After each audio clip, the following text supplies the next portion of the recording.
Hello दोस्तों, मैं प्रधान प्रजापति आप सभी का अपने YouTube channel increase mathematics classes पे स्वागत करता हूं।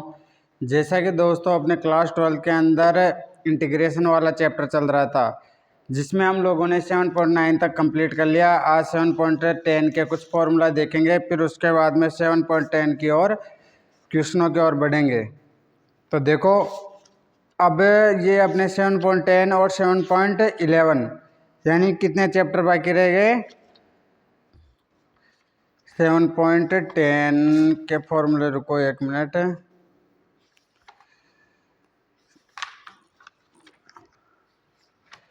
चैप्टर निकाल लेते हैं हम लोग।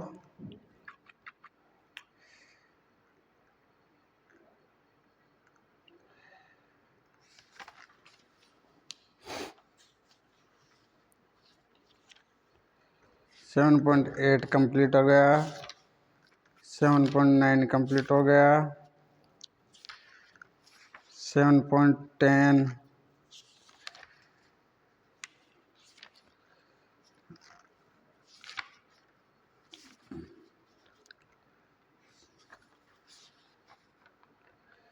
7.10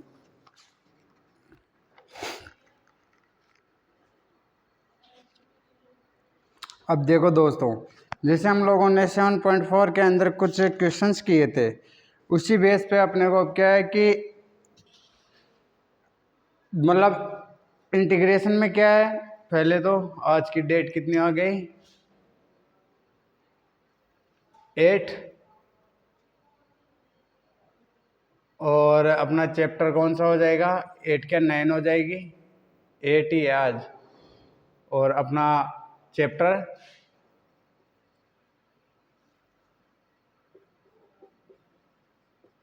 7.10 इंटीग्रेशन, और अपने यूट्यूब चैनल कौन सा है दोस्तों, इंक्रीज मैथमेटिक्स क्लासेज।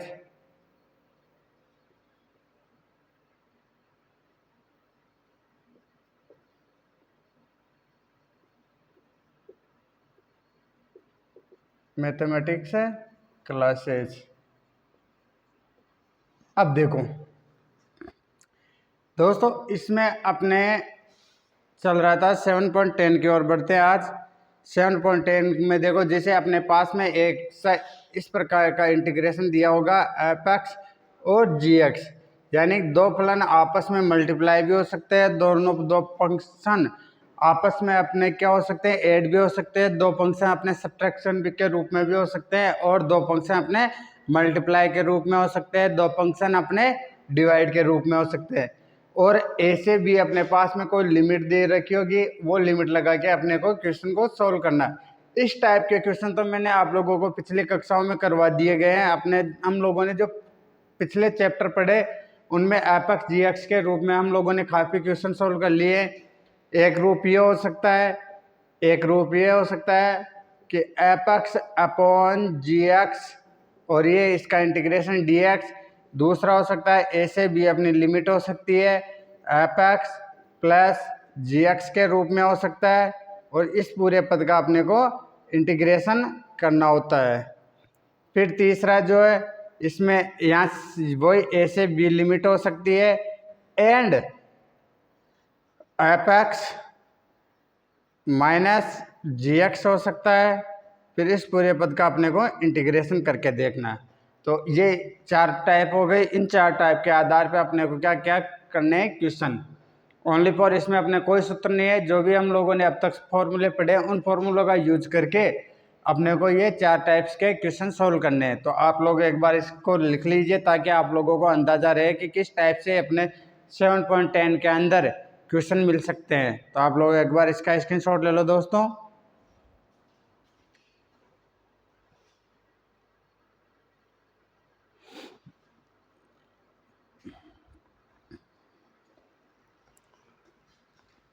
हाँ तो दोस्तों, आप लोगों ने इसका स्क्रीनशॉट ले लिया होगा। अब देखो, अब बढ़ते हम लोग क्वेश्चन की ओर।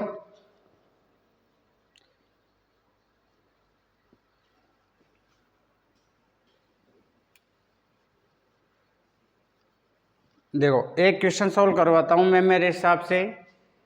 क्वेश्चन जो अपने चैप्टर के अंदर नहीं है। 0 से 1 अपने को क्या ए के और बी की वैल्यू दे रखी है जो इसकी लिमिट कहलाएगी, और फंक्शन दे रखा है 4x³ रूट x की पावर 4 प्लस 1, इसका अपने को इंटीग्रेशन करना है dx। अब देखो दोस्तों, यहाँ पे मेरे पास में दो फलन नज़र आ रहे हैं, 4x³ x की पावर प्लस 1। अब अगर मैं इस पद को t मान लेता हूँ, x की पावर 4 प्लस 1 को, जब मैं इसका डेरिवेटिव करता हूँ दोस्तों तो मेरे पास में ये वैल्यू प्राप्त होती है। तो देखो लेट क्या x की power 4 plus 1 equal to t। जब दोस्तों मैं इसका डेरिवेटिव करता हूँ डिफरेंशियल,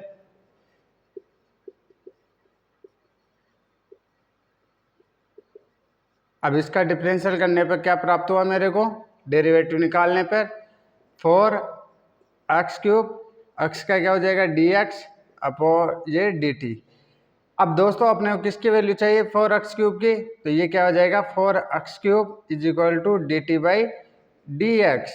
अब इस वैल्यू को मैं इक्वेशन नंबर 1 के अंदर पुट कर रहा हूँ, तो पुट वैल्यू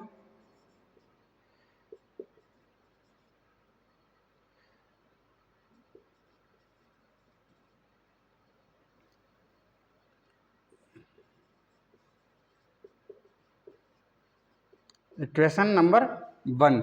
जब मैं इक्वेशन नंबर 1 के अंदर वैल्यू पुट कर रहा हूँ दोस्तों, तो देखो मेरे पास में क्या मिल रहा है, इंटीग्रेशन 0 से 1 लिमिट हो जाएगी 4x³। 4x³ की जगह मैं दोस्तों क्या लिख सकता हूँ dt/dx, और मल्टीप्लाई में तो कहे तो क्या हो जाएगा 4x³ dx। तो यहाँ से दोस्तों क्या हो जाएगा मेरे पास में रूट t, और ये क्या हो जाएगा dt।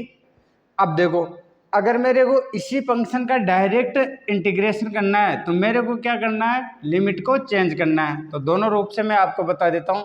पहले तो मैं जिस वैल्यू को मैंने t माना है यहाँ पे, उस t वैल्यू को एक बार पुट करके अर्थात t की वैल्यू पुट करके मैं इंटीग्रेशन करूँगा, अर्थात इसे वापस x की फॉर्म में लूँगा।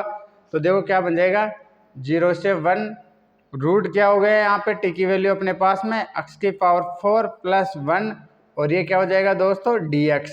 अब इसको मैं क्या इस रूप में लिख सकता हूँ, x को x² की पावर होल स्क्वायर प्लस 1। ये किसका फॉर्मूला हो जाएगा दोस्तों अपने पास में, किस रूप में हो जाएगा, ये x² प्लस a² के रूप में। और इसका x² प्लस a² का मैंने आप लोगों को 7.8 के अंदर फॉर्मूला बताया था। उस फॉर्मूले का यूज करके अपने को इस क्वेश्चन को सोल्व करके देखना है कि अपने पास में इसका जो आंसर निकल के आएगा वो देखना है दोस्तों। तो अपने 7.8 का जो फॉर्मूला था x² प्लस a² करके, वो फॉर्मूला लगा के आप लोगों को क्या करना है, 0 से 1 x की लिमिट रखनी है। तो सबसे पहले हम लोग किसकी लिमिट रख लेंगे, अपर लिमिट और फिर लोअर लिमिट, दोनों लिमिट लगा के क्वेश्चन को सॉल्व कर लेंगे। एक तरीका तो ये हो गया, और जो सेकंड तरीका है मैं डायरेक्ट इसका इंटीग्रेशन कर रहा हूँ। तो देखो t का इंटीग्रेशन क्या हो जाएगा, t की पावर कितनी है दोस्तों मेरे पास 1/2 है ना। अब 1/2 तो अपने पास में इंटीग्रेशन का क्या फॉर्मूला था, x की power n+1 divide by n+1। तो यहाँ से क्या हो जाएगा n+1 कितना हो गया, n की वैल्यू कितनी है यहाँ पे अपने पास में 1/2। 1/2 में +1 ऐड किया तो क्या हो जाएगा ये 3/2। नीचे भी क्या हो जाएगा 3/2, ये ऊपर चला जाएगा। तो ये इंटीग्रेशन dt 0 से 1, और ये क्या हो जाएगा दोस्तों dt। अब इसका इंटीग्रेशन कर रहा हूँ मैं, तो इसका इंटीग्रेशन करने पे मेरे को क्या मिल रहा है यहाँ पे t की पावर 3/2, और ये ऊपर जाके क्या हो जाएगा 2/3 प्लस c। सॉरी लिमिट लगा रहे हैं तो पहले लिमिट लगा लेते हैं। अब देखो यहाँ तक छोड़ो, एक बार सबसे पहले हम लोग क्या करते हैं, इसकी लिमिट को चेंज करते हैं। लिमिट चेंज करने के लिए दोस्तों मेरे को क्या करना पड़ेगा, इधर देखना। जब मैं x = क्या ले रहा हूँ 1 अपर लिमिट, जब x = 1 ले रहा हूँ कौन सी में रखना है, जिस पद को हमने t माना। तो यहाँ पे क्या हो जाएगा 1 की power 4 plus 1 is equal to t। तो ये कितना आ गया 1 + 1 कितना हो गया 2, अर्थात t की वैल्यू मेरे पास में कितनी आ गई 2 और x बराबर जब मैं दोस्तों 0 ले रहा हूँ तो 0 की पावर 4 प्लस 1 जो क्या आ जाएगा इक्वल टू में t, यानी कि 1 इक्वल टू t। ये हो गया। तो मेरे पास में लिमिट क्या बन जाएगी, ये 1 से 2। तो यहाँ पे मैं लिमिट को चेंज कर देता हूँ डायरेक्ट 1 से 2 और ये हो जाएगा dt। अब देखिए ये क्या हो जाएगा 2/3 इंटीग्रेशन इसका और t की पावर 3/2 पे अपन क्या लगा रहे हैं लिमिट। तो 1 से 2 इसकी लिमिट हो गई। अब देखिए 1 से 2 जब लिमिट हो गई तो अब मैं लिमिट को डायरेक्ट पुट करता हूँ, 2/3 को बाहर रखता हूँ। अपर लिमिट यानी अपर लिमिट कितनी दे रखी है 2, इस 2 को इसमें रख रहा हूँ। तो 2 की पावर कितनी हो गई 3/2 माइनस अपर लिमिट का मतलब लोअर लिमिट यानी कि 1 की पावर 3/2। ये हो गया दोस्तों। इसके बाद में अपने को क्या करना है कि इसको इस रूप में लिखना है। क्या मैं इस 3/2 को ऐसे लिख सकता हूँ 1 प्लस 1/2।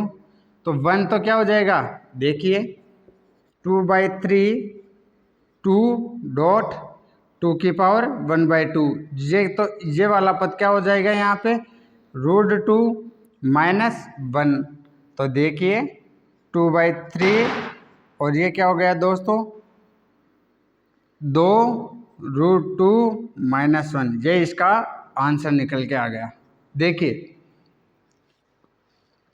मेरे पास में क्या दे रखा है, दो फंक्शन दे रखे हैं। कौन कौन से, एफ(x) एंड जी(x). ये मेरे पास में एफ(x) हो जाएगा, ये जी(x) हो जाएगा।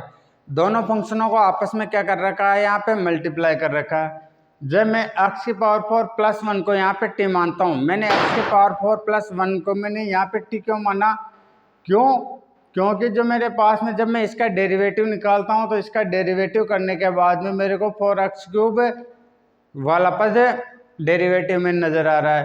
तो डेरिवेटिव के अंदर देखो 4x³ dx equal to dt। तो ये वैल्यू मैंने इक्वेशन नंबर 1 के अंदर पुट किया। जब पुट करने के बाद में तो ये क्या बन गया √t dt 0 से 1। अब दोस्तों इस या तो मैं इस क्वेश्चन को क्या दो प्रकार से सोल्व कर सकता हूँ। अगर मेरे को यही लिमिट रखनी है, ये लिमिट रखने के लिए मेरे को क्या करना होता है, जो उस पद को मैंने t माना उसी पद को वापस t की वैल्यू पुट करनी है, यानी x की फॉर्म में रखना है। x की, क्योंकि जो ये लिमिट दे रखी है दोस्तों, ये लिमिट अपने को किसकी दे रखी है x की, यानी कि dx के रूप में। तो मेरे को इसको वापस dx में चेंज करना पड़ेगा। और अगर मैं डायरेक्ट इसका इंटीग्रेशन यहाँ पे कर रहा हूँ, अतः t के रूप में इसका इंटीग्रेशन dt के रूप में अपने को इसका इंटीग्रेशन करना है, यानी कि dt के रेस्पेक्ट में अगर इसका इंटीग्रेशन करना है तो मेरे को क्या करना होगा, इस लिमिट को चेंज करना होता है। अगर x के रेस्पेक्ट में कर रहा हूँ, dx के रेस्पेक्ट में कर रहा हूँ, तो जो t की वैल्यू पुट कर दी है तो x की पावर 1 प्लस 1 dx हो जाएगा। इसको मैं इस प्रकार से लिख सकता हूँ x की स्क्वायर प्लस a स्क्वायर, जिसका अपने पास में 7.8 के अंदर फॉर्मूला, उस फॉर्मूले का यूज करके अपर लिमिट पहले रख देंगे, फिर लोअर लिमिट उसमें से घटा देंगे।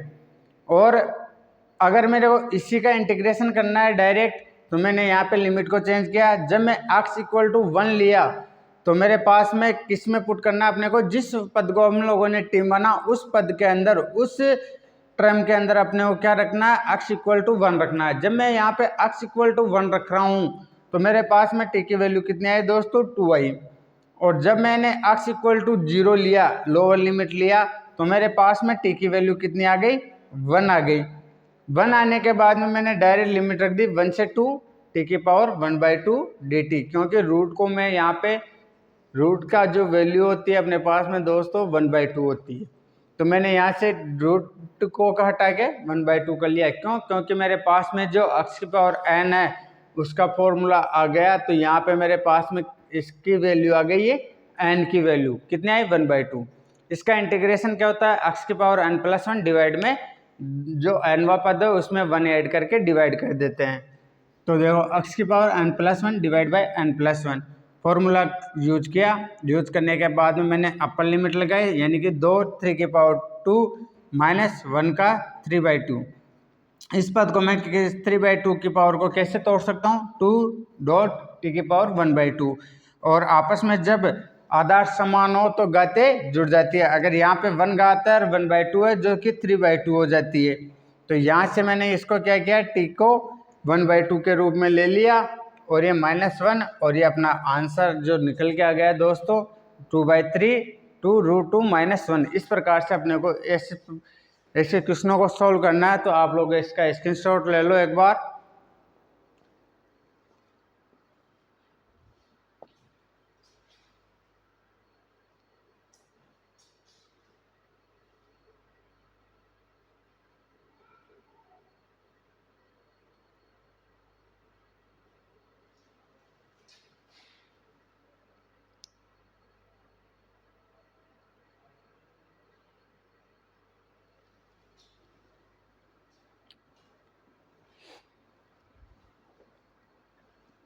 हाँ तो दोस्तों आप लोगों ने इसका स्क्रीनशॉट ले लिया होगा।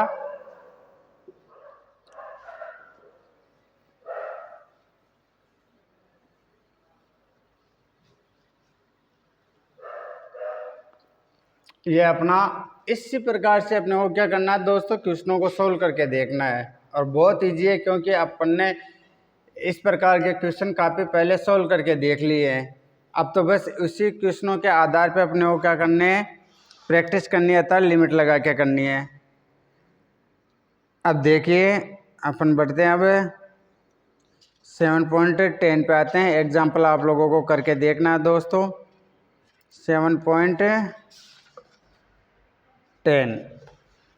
अब देखिए 7.10 का फर्स्ट क्वेश्चन है। तो देखिए क्वेश्चन नंबर फर्स्ट 0 से 1 मेरे को लिमिट दे रखा है x/x² + 1 dx। इसमें भी देखिए दोस्तों आपको स्पष्ट रूप से नज़र आ रहा है। जब मैं अगर इस पद को t मानता हूँ तो देखिए लेट x² + 1 = t। तो अवकलन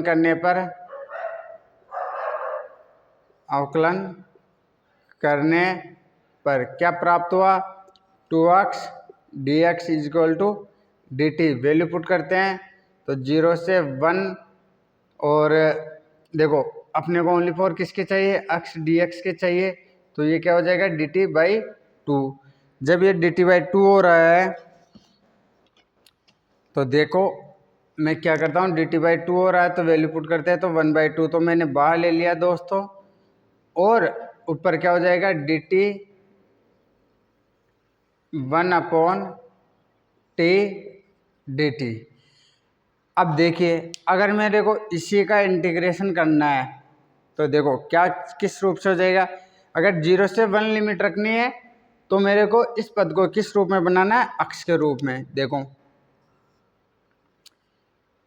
क्या हो जाएगा, ये इंटीग्रेशन 1/x² प्लस क्या हो जाएगा ये 1। तो ये किसका स्क्वायर हो जाएगा, इसका स्क्वायर। और आपको क्वेश्चन सोल्व कर लेना है। और दूसरा रूप क्या हो जाएगा दोस्तों इसका, देखो अब मेरे को यहाँ पे t की वैल्यू आ गई। इस t की वैल्यू को मेरे को क्या करना है, चेंज करना है। जब मैं t = क्या लेता हूँ, सॉरी x = 1 लेता हूँ तो देखो x = 1 लिया मैंने तो मेरे पास में t = क्या प्राप्त हुआ, यानी कि 1 का स्क्वायर प्लस 1। तो t की वैल्यू क्या हो गई 2। जब मैंने x = 0 लिया तो t की वैल्यू क्या हो गई मेरे पास में 0 का स्क्वायर प्लस 1 = 1। लिमिट पुट करते हैं तो क्या हो जाएगी, यहाँ पे 1/2 लिमिट 1 से 2 लिमिट हो जाएगी। और कौन सा पद बन गया अपने पास में 1/t dt। इसका फॉर्मूला जानते हैं, 1/t क्या होता है दोस्तों, log t। और log t की वैल्यू अब लिमिट लगाते हैं, upper limit minus lower limit. तो 1/2 log 2 माइनस log 1। फिर क्या हो जाएगा 1/2 log m - n log m - log n का फॉर्मूला क्या होता है दोस्तों, log m/n। तो यहाँ से log m ये हो गया, log n ये हो गया, तो m/n यानी कि log 2/1 जो कि क्या हो जाएगा log 2 और दोस्तों ये n log m वाला फॉर्मूला क्या होता है कि log m की पावर n, तो ये पावर किस पे चली जाएगी, इस पे, तो log 2 की पावर 1/2, जिसे मैं लिख सकता हूँ किस फॉर्म में, log √2। ये इसका रिजल्ट निकल के आ गया।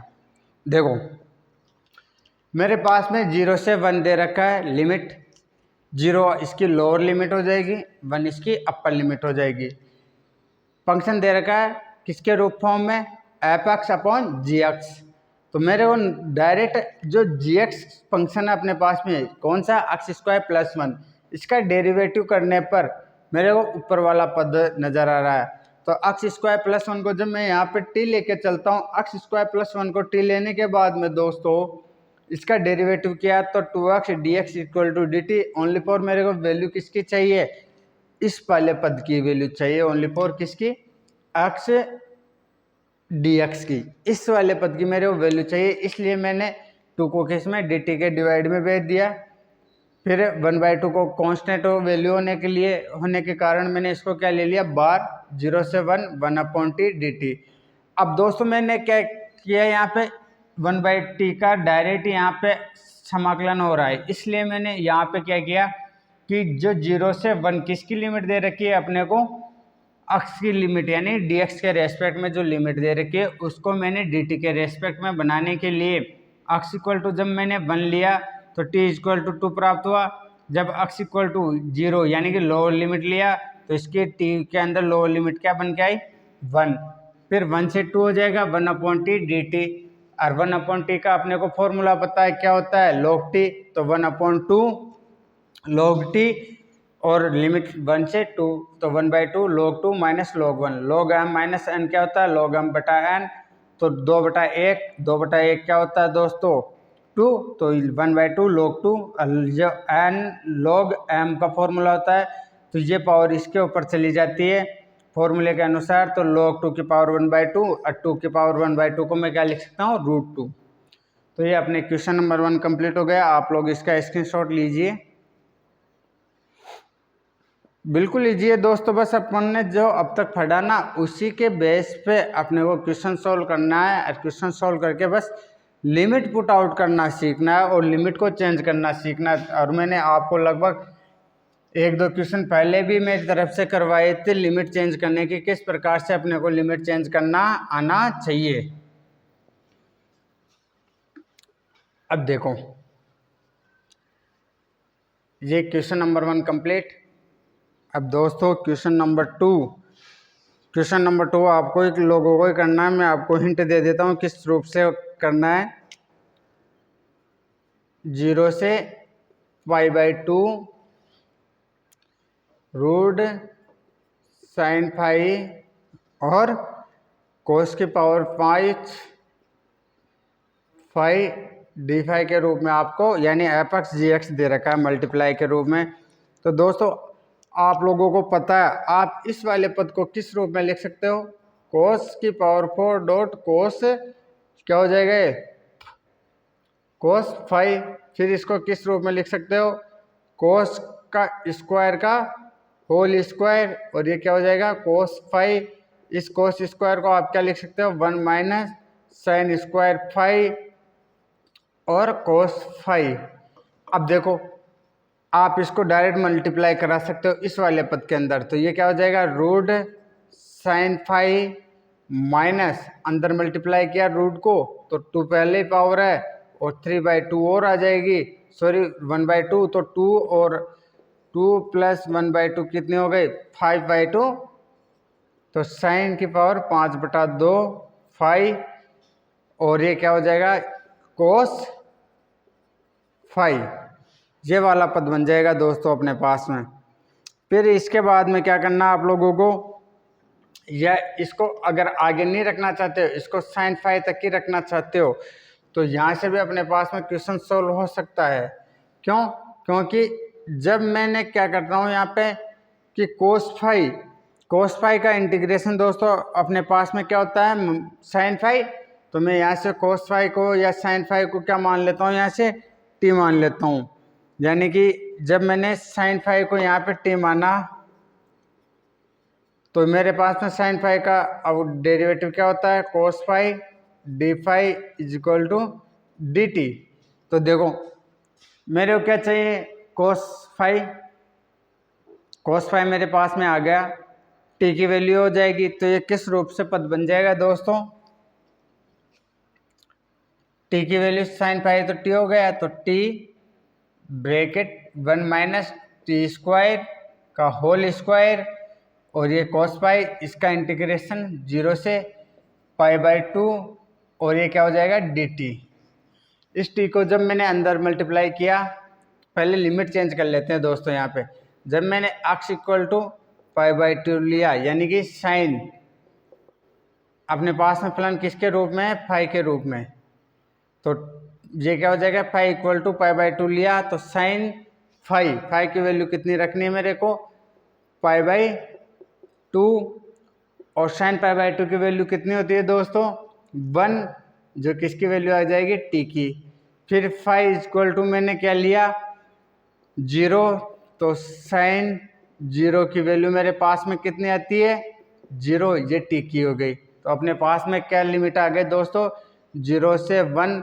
इस टी को मैंने अंदर मल्टीप्लाई किया तो टी माइनस टी क्यूब और ये क्या हो जाएगा इसका डी टी। अब देखो इसका इंटीग्रेशन सबको पता है x पावर n से, ये तो क्या हो जाएगा T square divide by 2 minus T की पावर 4 डिवाइड बाई 4 और लिमिट कितनी आ जाएगी 0 से 1। ये कर देता हूँ 0 से 1। जब अपर लिमिट लगाई मैंने 1 तो ये क्या बन जाएगा दोस्तों 1/2 माइनस 1/4 और फिर माइनस 0, तो 0/2 माइनस 0/4 जिसकी वैल्यू तो 0 हो जाएगी। और ये क्या हो जाएगा 1/2 एलसीएम ले लिया मैंने, यहाँ से 4 आ जाएगा, तो ये क्या हो जाएगा 2 माइनस 1, तो इसका आंसर क्या आ जाएगा 1/4। ये लो कंप्लीट ही हो गया। और लैंग्वेज के रूप में आप लोगों को लिख लेना है। देखो मेरे पास में क्या दे रखा है 0 से π/2 साइन पाई और कोस फाई की पावर कितनी 5 और डी फाई। तो मेरे को पता है कि यहाँ पे कोस फाई को मैं किस रूप में लिख सकता हूँ, कोस फाई की पावर 4 और कोस फाई। फिर उसके बाद में दोस्तों कोस फाई को मैंने क्या कर दिया, कोस का स्क्वायर का होल स्क्वायर, और कोस स्क्वायर फाई का अपने को पता है क्या फॉर्मूला होता है, कौन से, sine square X plus cos square X equal to 1 होता है। वहाँ से मैंने किसकी वैल्यू निकाल ली, कोस की, तो क्या आ जाएगा 1 माइनस साइन स्क्वायर फाई। फिर उसके बाद में क्या किया, जो क्या साइन फाई दे रखा है, साइन फाई को मैंने अगर यहाँ पे टी लेके चलता हूँ तो साइन फाई की वैल्यू टी के रूप में आ गई। फिर इसका डेरिवेटिव निकाला तो साइन फाई का डेरिवेटिव किसका होता है, माइनस का। तो दोस्तों 1 मिनट यहाँ पे माइनस लगाना भूल गए, ये माइनस हो जाएगा, यहाँ पे ये भी माइनस हो जाएगा, ये माइनस होने के कारण ये प्लस हो जाएगा। तो ये क्या चीज़ बन जाएगी अपने यहाँ पे, बाकी सब सही है। तो ये 1/4 माइनस 1/2 हो जाएगा। तो यहाँ पे क्या हो जाएगा, ये 1 माइनस 2 डिवाइड बाई 4, तो यहाँ से माइनस का 1/4 आएगा आंसर। फिर लिमिट को चेंज किया, लिमिट चेंज करके लिमिट लगा के क्वेश्चन को सॉल्व कर लिया। तो आप लोग इसका एक बार स्क्रीनशॉट ले लो।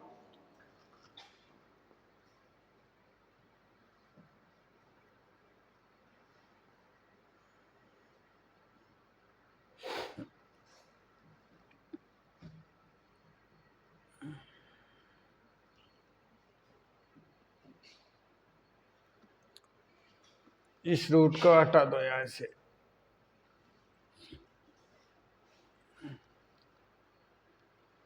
अब देखो तीसरा क्वेश्चन भी इसी बेस पे आधारित है, ये आप लोगों को करके देखना है। चौथा भी आपको करके देखना है। और क्वेश्चन नंबर 6 जो है, जो मैं आप लोगों को थोड़ा लेंथी होने के कारण कल सॉल्व करवा दूंगा, 6 और 7th। बाकी क्वेश्चन आप लोगों को करके देखने हैं दोस्तों।